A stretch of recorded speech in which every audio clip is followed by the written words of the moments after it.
So I will say good afternoon to everyone. My name is Alan Geeter, and I'm the co-chair of Bethel Temple's High Society. I'd like to thank everyone for registering for the Zoom program, Cultivating Resilience. I want to ask everyone to please silence your cell phones if you have them with you.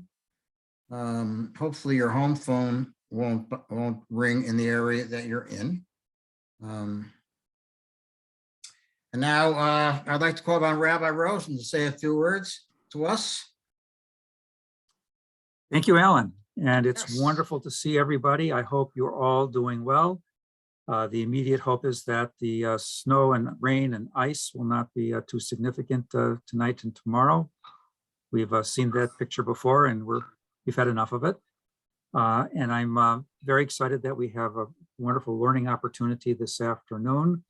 Whenever we finish reading one of the books of Torah, we have a practice of saying Chazak, Chazak, v'nit chazek. May we be strengthened by the teachings of this book that we just have completed. So how we get stronger in life and how we're capable of being able to stand up to some of the challenges really says a lot about what traditions are all about, our Jewish tradition is about, and how indeed we as a community help each other to do that as well. So strength comes, resilience comes, and I'm sure, as we will hear, in a whole host of different kinds of ways. And my hope is that all of us will continue to strengthen each other by our community, by our attachment to Bethel, and our attachment to each other. So thank you once again for the honor of being with you. Thank you, Rabbi. So how can moments of crisis, whether a communal challenge such as a pandemic, or a personal challenge such as illness or loss, foster clarity of purpose and priority? How can we cultivate resilience? How can Jewish texts and traditions support us in these tasks? I'd like to introduce Rabbi Rachel Zerin for an exploration of these timely and timeless conversations. Rabbi? Thank you so much, Alan and Rabbi Rosen, for those words of introduction. And thank you, Alan and Barbara and the rest of the Chai Society for welcoming me today. It's really a pleasure to join you and to speak with you about a topic that has been close to my heart, I think close to many of our hearts for a long while. Before I jump right in and get started, I do want to say that I hope this will be a conversation. And so please, I will designate time at the end for questions, and there will be a few moments in the middle specifically designated for questions, but please do jump in with questions, with comments. What I will ask, because we are on Zoom, if you will stay muted until I call upon you, that will help all of us to hear better. So if you do have something you want to say, if you can either put it in the chat, or if you can use at the very bottom of your screen, if you're on a computer, there's a button that says reactions and raise hand. And if you look at my screen, you can see how there's that little yellow hand now on the corner. What that does is that takes the sea of all 30 of your boxes and moves you to the top of my screen. So it shows me easily and clearly that you have something you want to say, because while I wish I could see all of you front and center, the sad truth is that with so many people on here and present, and with the slides that will be up in a moment, it will be hard for me to pay attention to everyone, and I don't want to miss anyone. So this will help me to not miss anyone. So again, if you have a question, either you can put it in the chat, or you can use this little yellow hand raise, which you get by pressing reactions and then raise hand. And if you're still not clear, then do some big waving down and someone will notice and we'll make sure to get to your question. At the end, I'll be able to scroll through the gallery and see you all better as well. So I wanted to speak with you today about a topic that, as I said, has been near and dear to my heart, and I think to many of our hearts, and that is cultivating resilience. Like many, a couple years ago, I started thinking a lot about resilience, about how we weather the storm, about how we maintain our strength and our fortitude, even when things don't go as planned. And I'm sure it won't take any of us any time to think about events that might have prompted reason to think about resilience. There are certainly all of the events with the pandemic and other national and international crises that we can think about that prompt us to look at resilience more carefully. I hope, though, that you won't only think about resilience in the context of these communal struggles, but also think about resilience in any kind of personal struggle that you might be facing. Any kind of illness or loss or other kind of struggle where resilience might be helpful.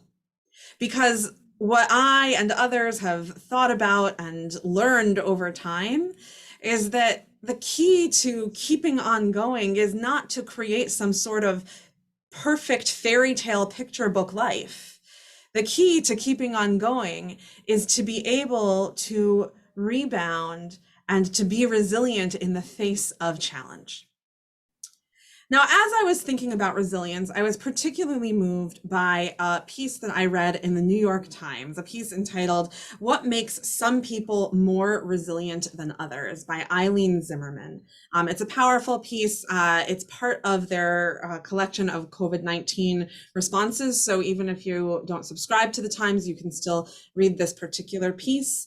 The writing and actually this image itself both really spoke to me. It's an image that I'll come back to later. But in this piece, Eileen Zimmerman wrote, "Resilience is the ability to recover from difficult experiences and setbacks, to adapt, move forward, and sometimes even experience growth." Something that I imagine all of us could benefit from. And she used a phrase that I really loved, a phrase she borrowed from other researchers actually, called the resilience toolbox. She spoke about how all of us need a resilience toolbox, and all of us, in fact, have a resilience toolbox. Those things that we draw on that help us respond to crises and challenges in our lives. And what makes one person more resilient than another often has to do with what are those tools that we call upon? What are those tools that we have in our resilience toolbox? In this particular piece, she spoke about common tools that people might have: realistic optimism, a moral compass, religious or spiritual beliefs, cognitive and emotional flexibility, social connectedness, not dwelling on the negative, seeking opportunities, and dedication to or belief in something greater than oneself. Go back to that for a second. I know I moved through that quickly, and that's really because this is sort of the introduction or setup to what I really want to say. Is because I read this piece and I found it very powerful, and it got me thinking, what is in our Jewish resilience toolbox? Right? For me, and I think for many of us, my go-to source of wisdom, my go-to toolbox is Judaism. So if we're thinking about a resilience toolbox, and if I'm thinking about what is in my resilience toolbox, this list is wonderful. These items are wonderful, and some of them I can see a direct connection to pieces of our Jewish tradition. But what I wanted to know is what is in our resilience toolbox in Judaism? What would a specifically Jewish resilience toolbox look like? What are the sources of wisdom and text and tradition that we can call upon from our Jewish sources that could give us the tools to be resilient in the face of life's crises? And this sort of set me off on a journey of always looking for new texts and traditions, or old texts and traditions that I looked at in new lights, to find and cultivate that resilience toolbox from a Jewish perspective. And what I found, and what I continue to find, is some of what I want to share with you today, and invite you to think with me about what is in your resilience toolbox and how my certain Jewish sources and texts and traditions help to fortify that toolbox. So resilience in Judaism is a funny thing. And the more I thought about this, the more I felt it very strongly. Because resilience is part and parcel of the narrative of the Jewish people, right? We are the people who survive no matter what. Think about every major holiday. Think about the arc of the Torah and the Bible. Think about the arc of Jewish history, right? They tried to kill us, but we survived. They tried to kick us out, but we survived. They tried to take away our Judaism, but we survived. So we are the people that are resilient. Resilience is a core part of our identity. It is who we are in our very essence. Torah, holidays, history. But this is all what I have come to call collective resilience, right? We as a people are resilient. And I still felt something lacking in what I would call individual resilience. If we look in biblical and rabbinic Hebrew dictionaries, there is no word for resilience, right? The Hebrew word for resilience is a very modern invention, a modern addition to the Hebrew language. And to be fair, that's because resilience as a concept, as one coherent idea, is itself a modern idea. The idea of resilience in that particular term didn't exist in the ancient world. It wouldn't be fair to ask the Bible or the rabbis to talk about resilience as a particular single term. But I still wanted to find something or more than one thing that talked about resilience on the individual level. Yes, it's helpful that we as a people have always been resilient, but what about me as a person? Where do I find my tools for resilience? And I found, first, I looked to this list of common tools in a general resilience toolbox, and I started to think, well, where are the obvious connections? Common tools in the resilience toolbox, religious or spiritual beliefs. Okay, well, Judaism is a religious and spiritual belief. Dedication to or belief in something greater to oneself. Yes, that is what Judaism is about. And there's more, right? Social connectedness is a key factor for so many people in their resilience. And not only does Judaism give us Jewish community, we have our Beth El community, we have the community of Jewish peoplehood, but connectedness, right? That importance of community is such a key part of Judaism, right? A key value. I think we find it even more here, not just in our physical communities, but in the very concepts and ideas that propel us forward. And other aspects as well, right? The idea of not dwelling on the negative. Well, Judaism is full of blessings and prayers that encourage us to think about gratitude, right? Moda ani, that we wake up every morning and start our day with gratitude before all else. And people have commented that the prayer is not ani moda, I am grateful, but moda ani, grateful am I, that the gratitude comes even before the self. What a beautiful way to focus on the positive rather than the negative and to cultivate that resilience.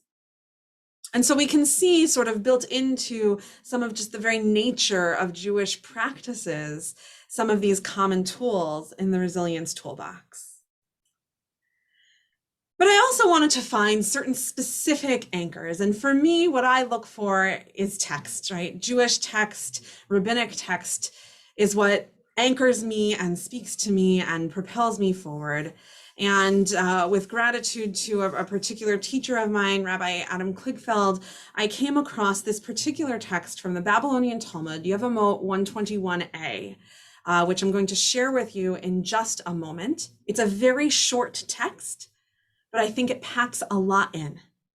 And I want to ask you to focus on two particular questions as I go through this, and I hope that this next piece will be a little more interactive.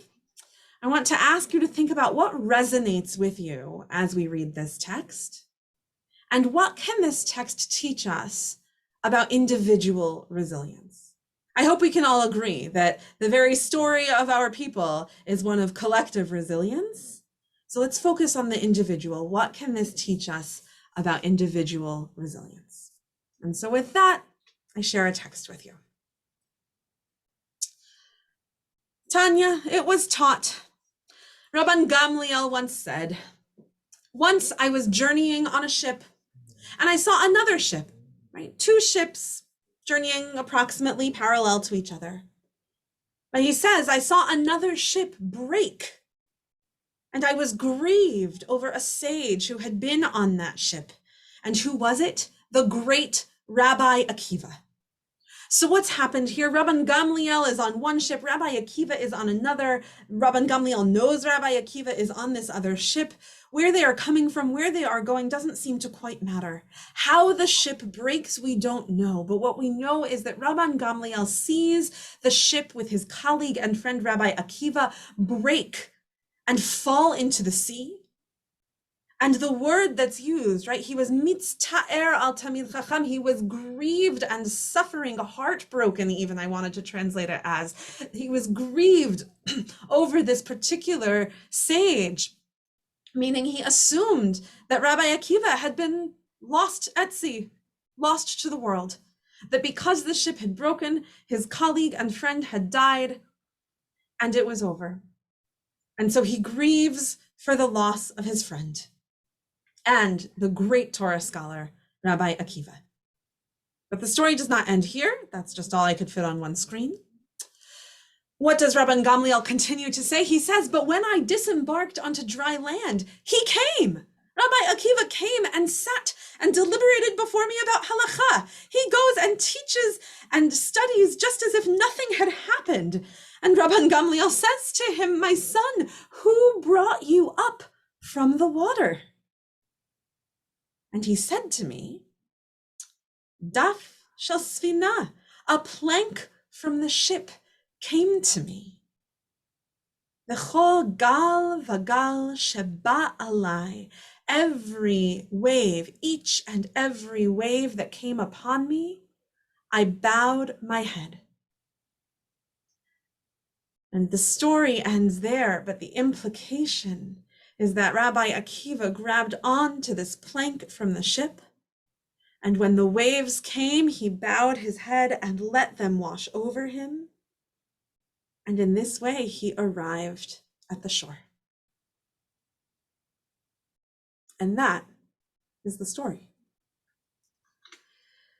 So I come back to our questions. What resonates with you? And what can this text teach us about individual resilience? I'm actually going to pause the screen share here because I'd love to see your faces and hear any questions, any thoughts, or any particular responses to those two questions. Yes, Robin. Well, you know, we had something happen in our family that we had to face when our son had an accident. And the thing that you first have to do is accept that it's happened. And then you have to find strength to move forward. And every action that you take that moves you forward helps you heal and increases your power to take the next step. And that's resilience. But I have to say that a lot of the strength to move forward came from community. Our friends and family gathered around us. In many ways, they made us dinner every night for 3 months. And so it felt like an offering of love, not just food that came every night to remind us that people cared about us. And that also helped us to concentrate our energies on helping our son be resilient and helping our family be resilient, and of course, ourselves. Thank you, Robin.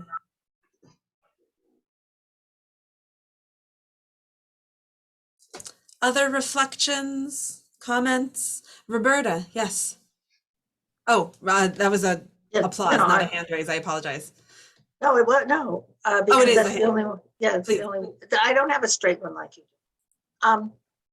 I think what it shows is that perceptions can be wrong, and until we know the whole story, we have to kind of just hold it in abeyance. Mm-hmm. Because Rabbi Akiva apparently was not afraid, or he found a way to be resilient. The plank came to him, but he had to know that that's what would save him.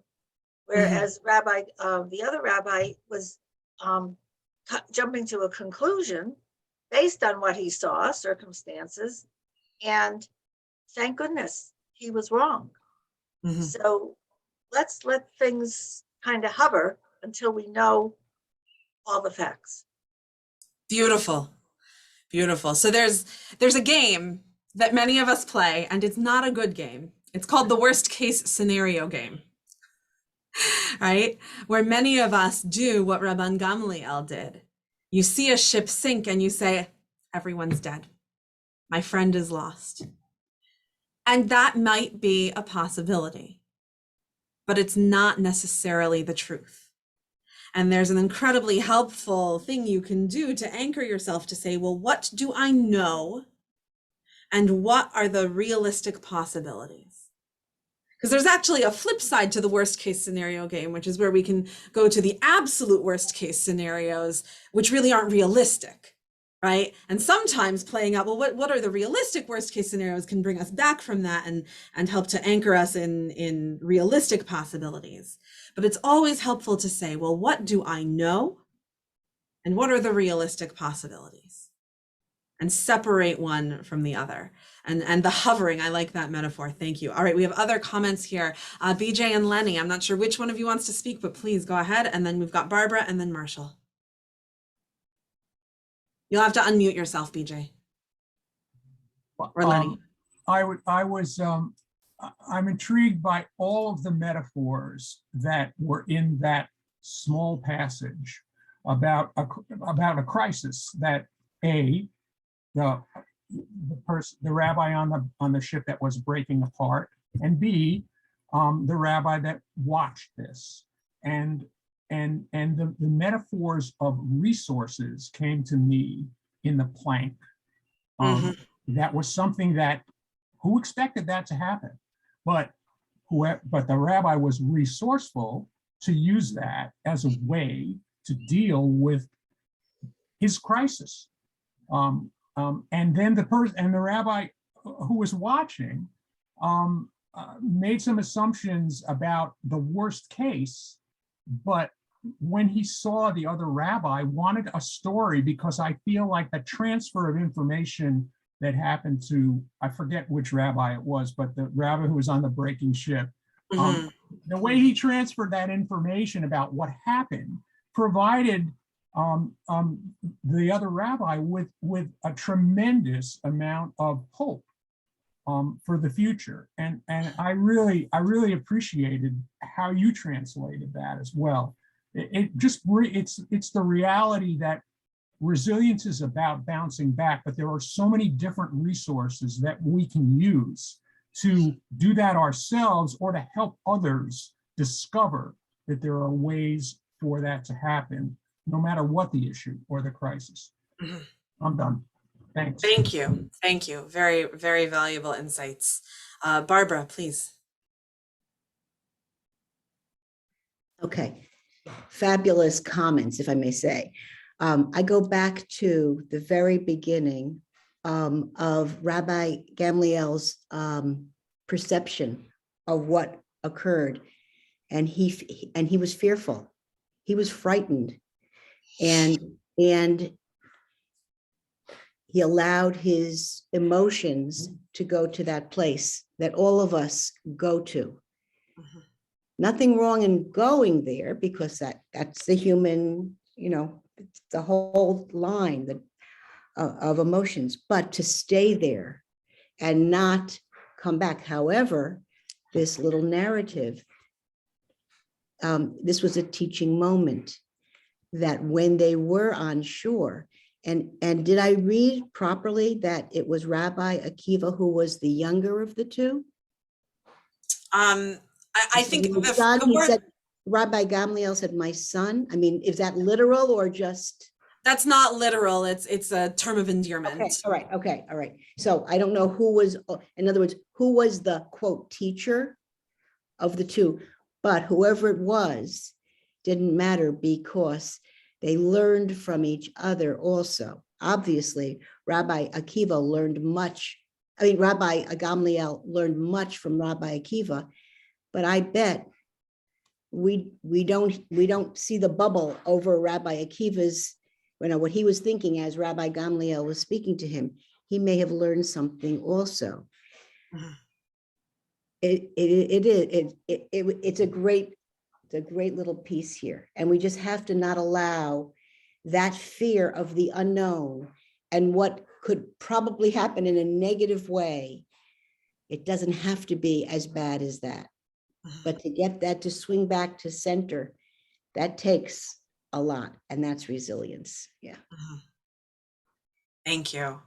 And I'll just add that even though we don't get those thought bubbles that would be so fun to get and so interesting to get, what we do see is that Rabbi Akiva, when he's on the shore, he doesn't come running over to Rabban Gamliel and say, "You wouldn't believe what happened, and can you believe I was saved?" He walks over and starts talking halacha, which I think we can presume is just what the rabbis did with each other, right? He is just taking it in stride, going on with his day-to-day, how he conducts his life with his colleagues. He does not seem fazed by this at all. And I want to go back to what was said previously. How much of this is real? How much of this is metaphor? Let's just leave that an open question. But we get a little bit of a hint to the thought bubble, I think, in the way that Rabbi Akiva first approaches Rabban Gamliel. And it's only when Rabban Gamliel says, "How is it that you are standing here?" that we hear what happened. That tells us a lot about Rabbi Akiva's response.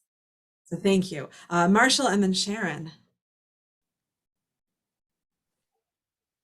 Yeah, the thought of the sinking ship hit me in a different direction, aside from the Jewish perspective, just the general perspective. And what I think of is all of the people who are lost and many who commit suicide. And it's a different take on what you're talking about, but I think it has a relationship too. The sinking ship is just a very emotional, fortunately I have not been affected by this, but my family has not. We haven't had it in our family, but obviously it affects all of us when we read about all these people who are either suicidal or have mental health issues and commit crimes and shootings and whatever. So I just wanted to mention that it also led me to thinking in that direction. Thank you. And often when I read this story, I hadn't thought about it in terms of the ship specifically, but one thing that I do think about is that we hear Rabbi Akiva's fate, but we know that a ship that size was not occupied by one person alone. And we don't hear the stories of anyone else because the Talmud is concerned with the rabbis, and this particular narrative is concerned with Rabban Gamliel and Rabbi Akiva. But there is a curiosity on my part and a bit of pain on my part to think of, well, what about everyone else? Was there a plank that everyone else was able to grab onto? And I think in that there's a lesson also. Whose stories do we hear and whose stories do we not hear? And can we be mindful that we are not always hearing all the stories that ought to be heard? I don't know if that necessarily connects directly to resilience, but I think it's an important lesson to cultivate from this text nonetheless. So Marshall, thank you for bringing that piece and for letting me add my thoughts as well. Sharon, please, you've been waiting patiently. Sharon, you're muted, if you can unmute.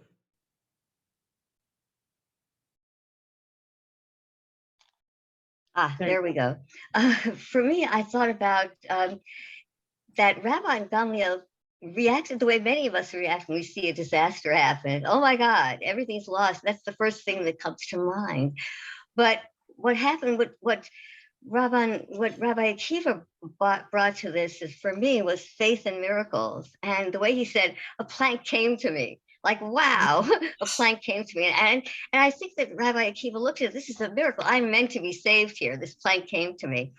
And, God sent this plank. And then I thought about the fact that he said that he bowed his head every time a wave came. I thought about he was bowing his head in gratitude. And maybe that's not what he was doing. Yeah, but it's a prayer and gratitude. That's each wave, you know, God, you sent me this plank. I believe that I will be saved. I will survive this wave and the next one and the next one. And then when he was on shore and just started doing things he would normally do, it was just a reflection of his belief that that miracles happen, that this is just part of life, and that the good things happen too, not just the disastrous things. So I just thought it was faith in miracles, which I think is a big part of the Jewish experience if we really look at it. You know, that belief in miracles and also connectivity to God. So that's the way I saw it. Beautiful. One of the things I love about studying these texts is their ambiguity, right? We don't know what the bowed head meant. And so we can take it as gratitude, we can take it as something else, and we can explore all of those possibilities. And I love that interpretation. Thank you, Sharon. Roz, please. You know, Rabbi and everyone, I was thinking that so much of the Jewish thinking, Yiddish, Hebrew, has to do with the word mazel. And mazel means luck. And we use the word mazel and mazel tov in such a everyday, simple way that perhaps what one needs is a bissel mazel. And maybe that was what this was about also. He certainly couldn't have made it back without that plank. Absolutely. Other thoughts, reactions, questions, observations, connections?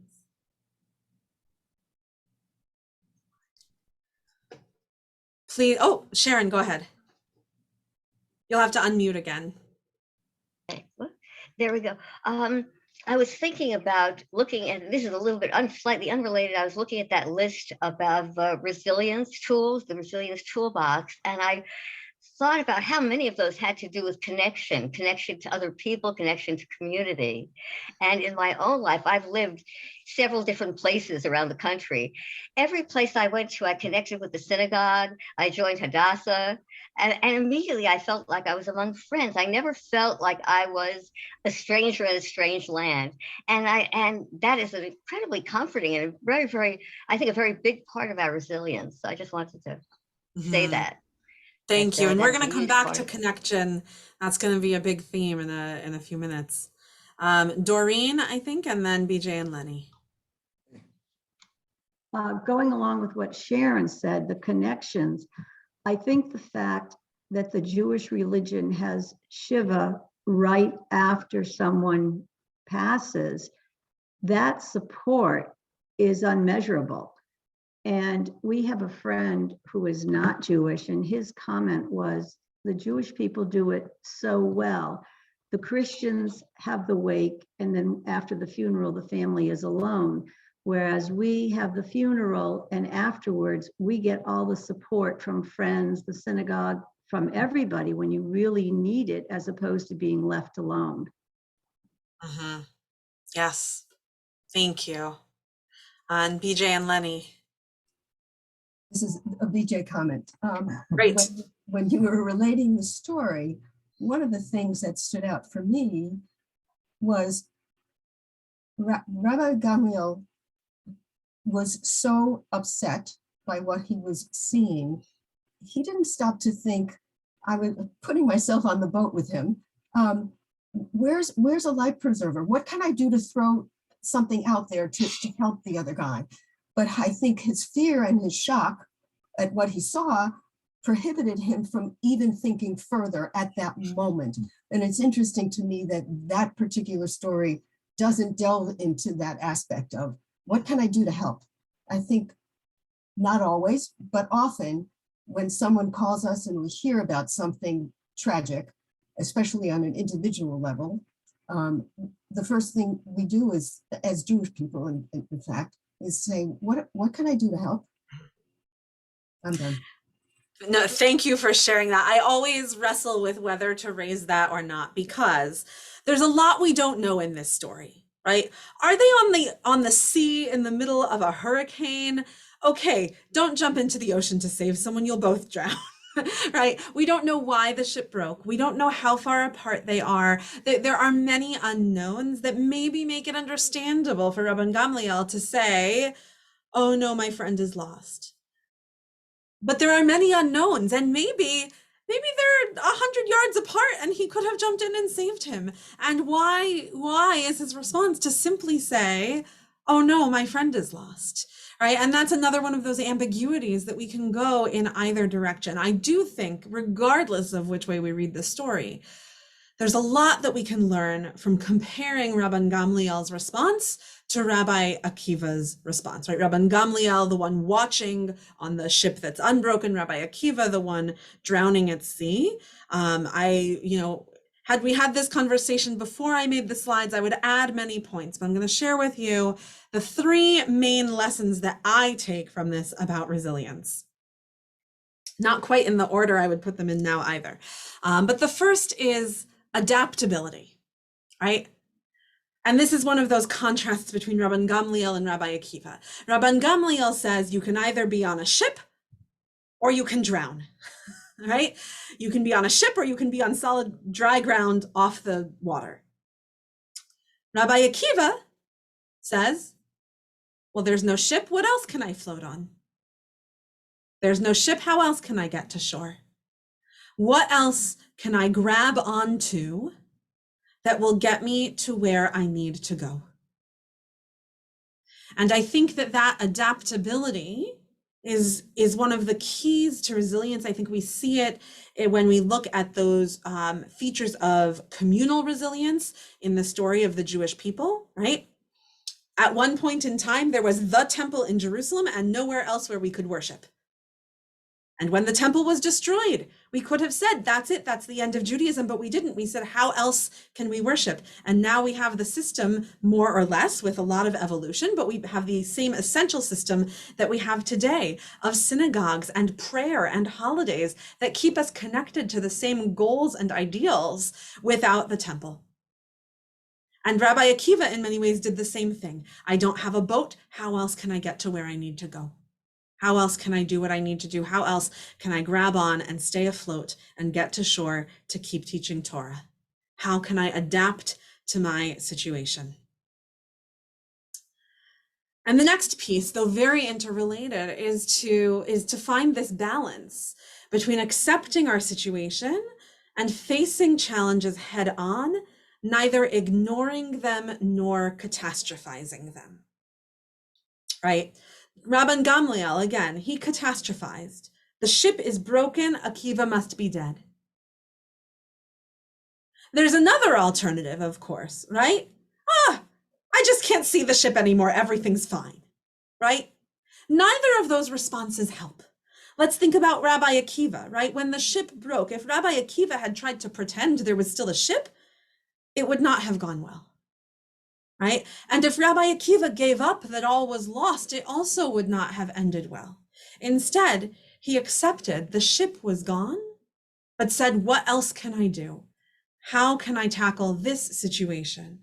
And I specifically use the phrase head on because it's not just about the ship breaking. It's about the waves coming at him, right? He doesn't hide from the waves, but he also doesn't try to outpace them. He says, here's a wave. Let me see how far it can carry me.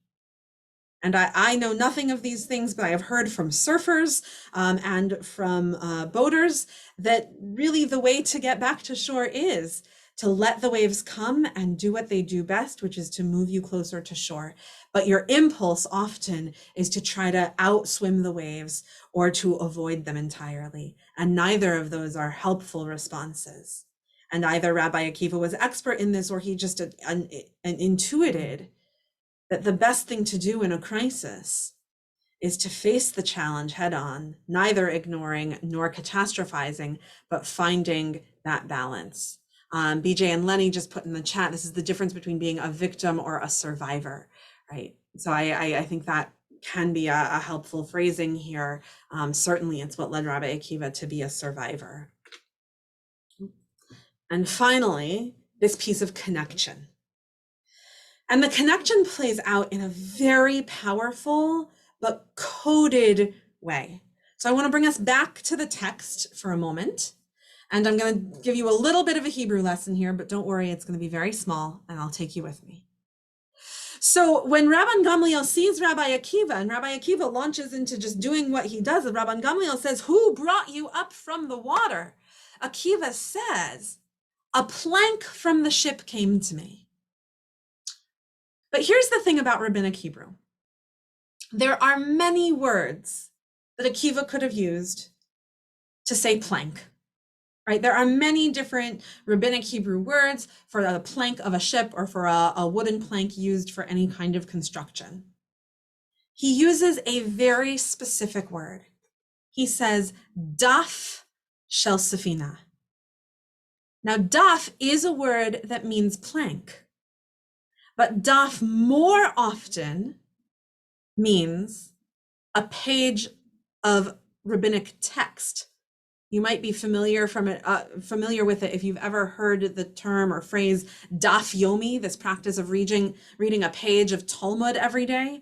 Now, these are the very rabbis who composed the Talmud, so it didn't quite refer to the Talmud yet because that hadn't quite been created, but it did refer to rabbinic text. And when we talk about what's real and what's metaphor, I think here is where the metaphor really comes into play. Because Akiva says, I grabbed onto a plank from the ship.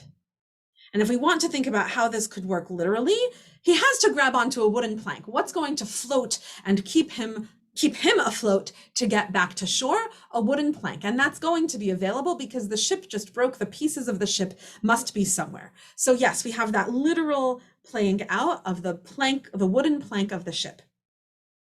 But I don't think it's an accident that he says it was a daf.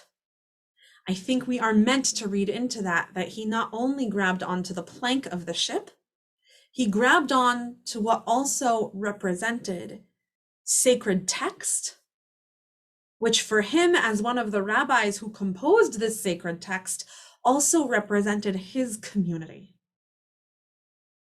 In very literal, though metaphorical ways, he grabbed on to connection, to God and to community, and to his anchor in the world. Barbara, I see your hand. If you can unmute yourself.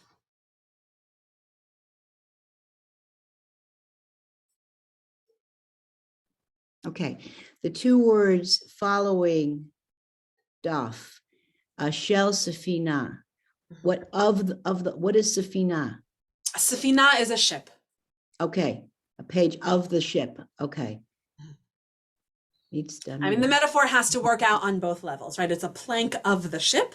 Yeah. Okay. I'm not quite sure how it would work out to be a column of text of the ship. Mm-hmm. Okay. I'm willing to entertain suggestions. I think to a certain extent, we just have to tolerate certain things on one level of the metaphor in order for it to work on the other level of the metaphor. And you can disagree with me. Maybe it's just an accident of which synonym was chosen, because as I said, a daf does mean a wooden plank. And you can see the resemblance, right? A column of text, a column or plank of wood. There's a decent resemblance there physically. Personally, I don't think it's an accident that that's the word that was used. But if I may interject, whether it is a piece of text or a literal piece of wood, it comes from the ship that was carrying people, which was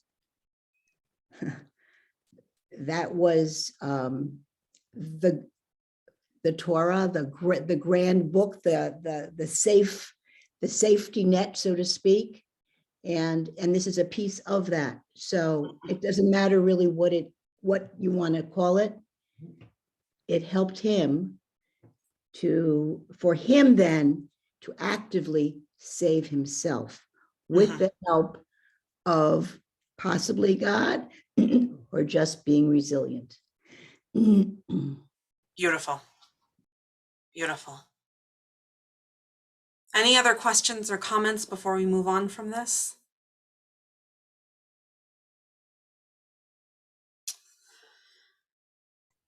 So these are the three lessons. Barbara, did you still have something to say, or was that from before? Sorry, let me lower your hand and that way I won't get confused. Phil, please. Yes. Speaking of survival and resilience, I can't but help mention the resilience of my mother-in-law, who was a Holocaust survivor and had the challenge of either remaining in a ghetto during the war with her 5-year-old daughter, her 3-year-old son, and her orphaned 3-year-old niece. And having to decide or deciding that she would make a decision as to whether to stay in the ghetto and possibly be exterminated, because that was what the word that was coming to her from outside, or possibly staying in the ghetto and surviving, or trying to escape from the ghetto with her children and survive that way. Mm-hmm. Most of the people in that ghetto remained in the ghetto, and most of them were exterminated ultimately. She, on the other hand, decided that she would take the risk of escaping from the ghetto with her children and her niece. And she did so. She did exactly that. She consequently hid her children and her niece, and she herself then survived. But the risk was substantial because her good friend or possibly relative decided, well, they would do the same thing. They were going to do the same thing. They were going to try to escape. Well, they ultimately were shot in their escape. So they did not survive. But the idea of having to not be discouraged, not be discouraged to explore alternatives when you're in a crisis. Mm-hmm. That you don't give up to what you feel is going to be the worst outcome, and you make a measured choice as to which way you're going to do it. Mm-hmm. I think, as far as from my personal experience, I think, her resilience, not let alone the resilience of the children, but her resilience was just astounding. Mm-hmm. Because there were others who thought she was absolutely crazy to make that attempt to escape. I could go into further detail, well, thank you, but I'm not going to do that here. I'm sorry we don't have the time for it, but thank you for sharing, and also for raising for us something I probably should have articulated earlier, which is that while resilience is key, it's not a silver bullet. Sometimes we are still faced with impossible decisions where it is not possible to know which is the right decision. And just as your mother survived, but her friend did not, we can't always know, right? There's a possibility that in another universe, Rabbi Akiva would have grabbed onto the plank and bowed his head at every wave and still drowned, right? We probably wouldn't have read about it in the Talmud. It probably wouldn't have made it into our canon. Maybe that did happen to someone else on the ship with him. Resilience is important, but it is not the only answer, and it is not always the answer. And just because you can't cultivate resilience or can't find resilience or can't be resilient, especially not every moment of every day, also doesn't mean you can't survive. It's not the only tool that we have. It's just the one we're focusing on now. Roberta, I can take a quick comment from you, and then I'm noticing the time. There's a little more I want to get through. So Okay. please, Roberta, go ahead. All I want to say is that what this all brings to mind, the whole theme of resilience and then choices, is thinking outside the box. And I think many people don't.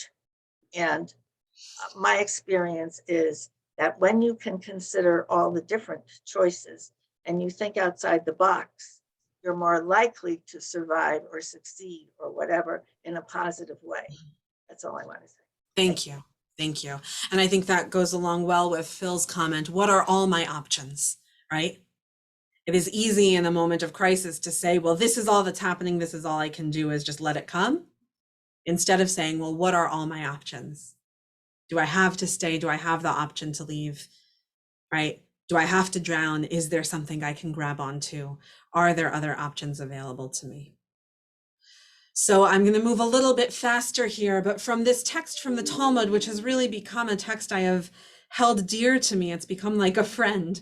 I think we can learn three key things: adaptability, which connects to what Roberta just said and Phil just shared; accepting the situation realistically, right?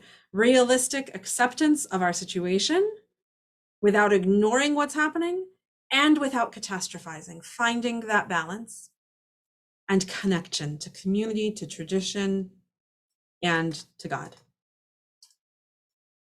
I want to share one other idea, two other texts that contribute to it that I think have certainly helped me in my own cultivation of resilience, which is always, by the way, an ongoing labor. I am no expert in this. It's just something I've thought a lot about.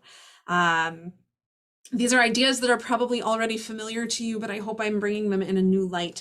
We mentioned earlier that being connected, that idea of connection, is so key to resilience. And there are there are people who research resilience who have taught this. There are people on this call who have commented about connection, people showing up with food in moments of crisis, being present in Shiva, moving to a new community and finding other people. And of course, the pandemic has faced us with the question, well, how do we find connection when we can't physically connect with others? Thankfully, when I first started thinking about it, when I first started thinking about it, things were much worse. Thankfully, now we have more moderated ways of connecting with people, but still, I think this is valuable. How do we feel connection with others when we can't be in physical proximity with them? And I want to pull out two teachings. I think that this might have skipped a slide. Yes, it did. There we go. The idea that we are all created in the image of God. You probably all already know this, that we are all B'Tselem Elohim. This comes from the very first chapter of Genesis. Vayivra Elohim et Adam B'Tselmo. God created the human in the divine image. In the image of God, God created the human. And we blend this together with the next creation narrative from the second chapter of Genesis. How were human beings created? Then the Lord God formed the human out of dust from the earth and blew into its nostrils the breath of life, and the human became a living soul. So we have built into Jewish tradition the idea that we are all created in the image of God. We all have this reflection or refraction of God in us. And we are all descended from that first human being who was created that way. And how was that first human being created?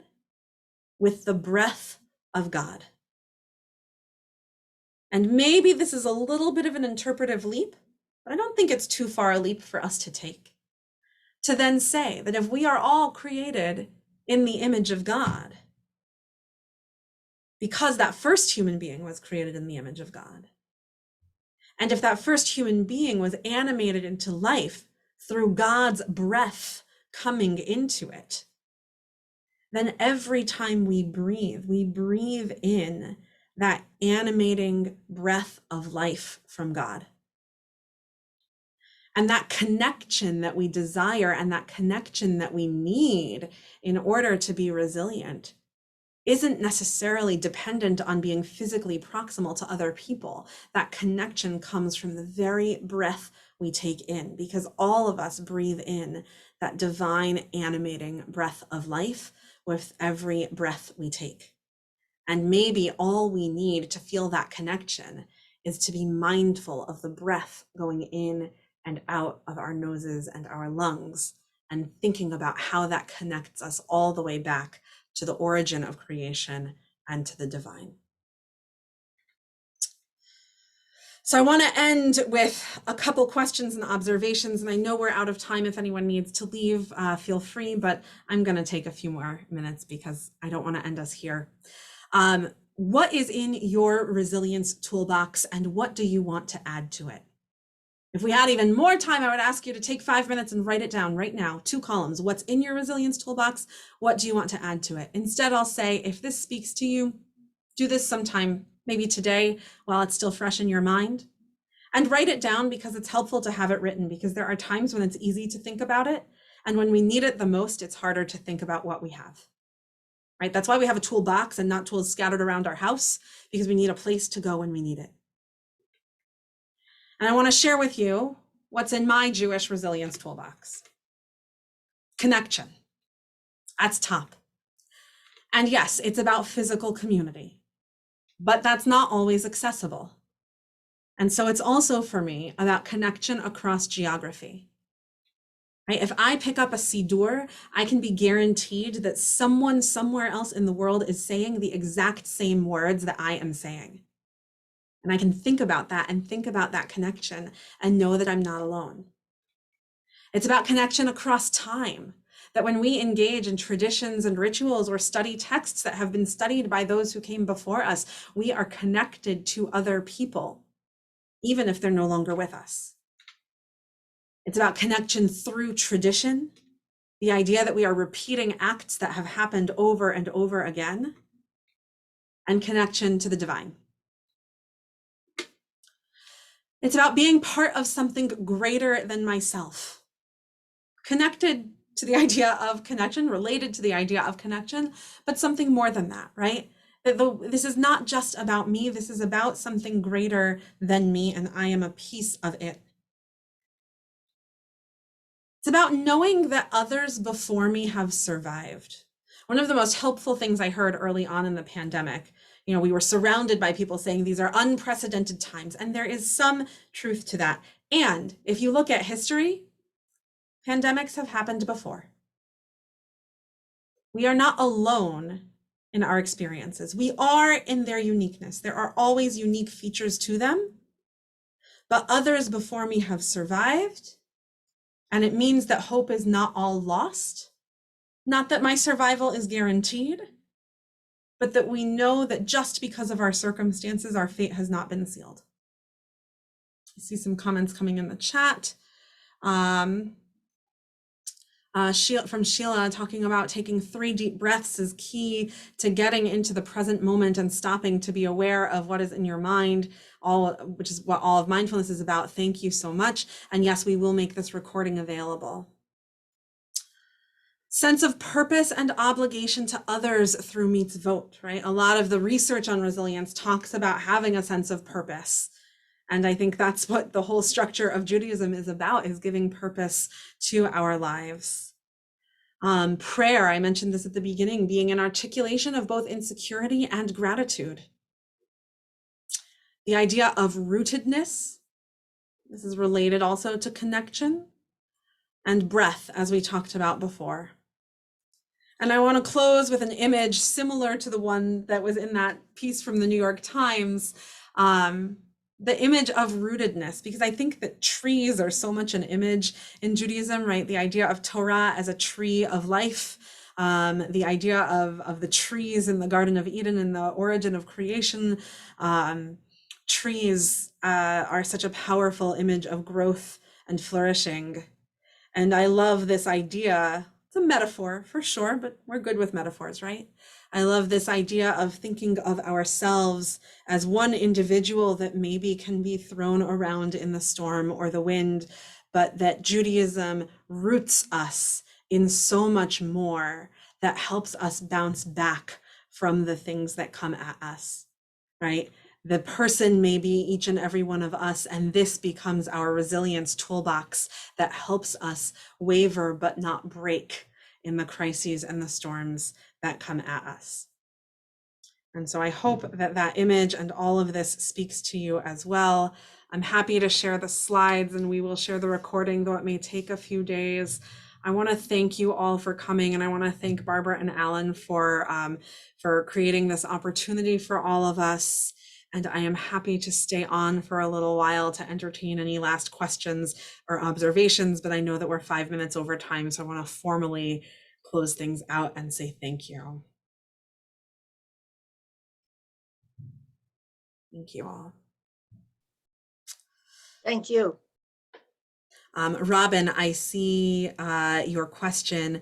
Did you want my list or the one from the Times article? That one. Yeah, hang on. There you go. I'm just going to copy it. Perfect. I took a screenshot because I want to share it. May I share it? Feel free. Feel free. Oh, it was but I want to wonderful. clarify Thank you that so much. this is my toolbox. It doesn't need to be yours. Yours might be different. If this is helpful for you, I am grateful that I can share it with you. And if it's not, make your own toolbox. We all have our own tools. Absolutely. Thank you so much. Thank you. Any more questions? Okay, I would like to thank Rabbi Zerin for presenting this outstanding, wonderful, meaningful presentation. I think we're all sitting here waiting for more, but time is running out. I hope that in the spring we can resume in-person CHI programs. It's something we have missed, the connection with other people, just as we're talking about today.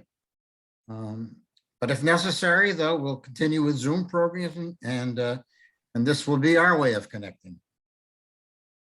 I tell you to watch Temple Topics for things coming up.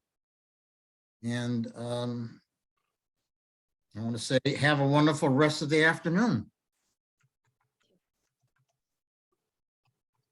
Thank you, Alan and committee, for putting it together, and Rabbi. And I have to thank Barbara. I didn't thank her. She was the one who actually put this whole thing together for me.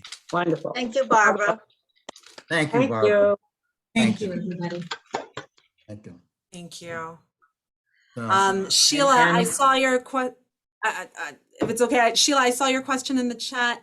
I have and do teach other classes. Rabbi Rosen and I switch off teaching Bible and breakfast on Thursday mornings. I'll be teaching the next 2 weeks in February. And you're welcome to join us. It's 8 a.m. on Thursday mornings. Everyone is welcome.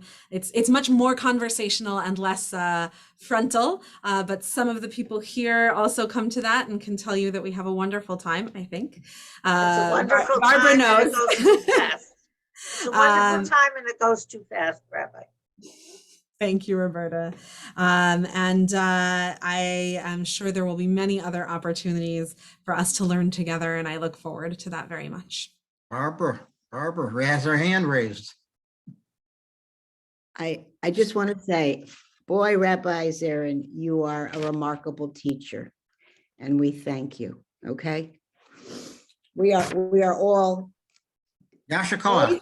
twice and then somewhat more your age, and we are learning much from you, and we thank you very, very much.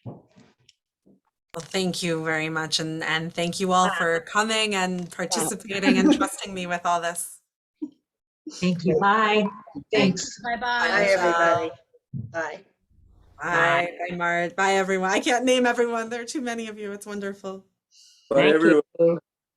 Thank you. Thank you, Rabbi. Bye, Marshall. Thank you. Thanks, Marshall and Sandy, for sending me that envelope with the momentums. Oh, you were very welcome. Very wonderful. Excellent. Thank you. Thank you all for coming. All right. Thank you. Bye-bye. Bye.